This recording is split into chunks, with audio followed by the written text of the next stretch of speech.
Also, Florida voting in favor of Amendment 4 last night, restoring voting rights to more than 1 million convicted felons after they have served their sentences. Previously, Florida was one of 3 states that barred anyone who has committed a felony from casting a ballot. NBC 6 anchor Dan Grossman is live in downtown Miami with more on the controversial issue. Dan?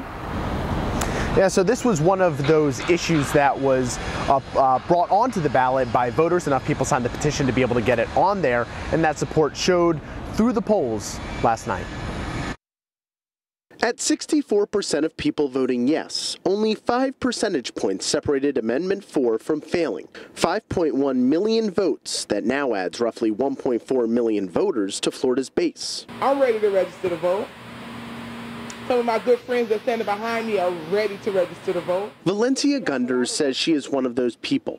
Gunder is an organizer at the New Florida Majority, a group that fights for what Amendment 4 now decrees, that all felons, outside of those who commit murder or sexual assault, will now have their voting rights reinstated upon release. If we can get 1.4 million people their rights back to vote, just imagine the things that we'll be able to do in the near future. Prior to this vote, Florida was one of 4 states that prevented felons from voting permanently, even after they finished their sentences.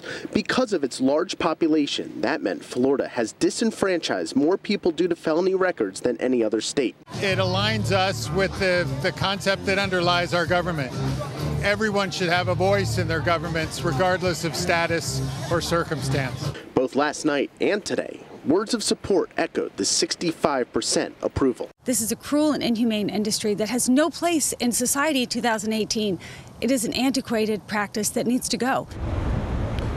So prior to this, only the governor had the ability to restore voting rights to felons, but only if they appealed to him. In his nearly 8 years as governor, Rick Scott approved about 3,000 of those restorations. Reporting live in Miami tonight, Dan Grossman, NBC 6 News.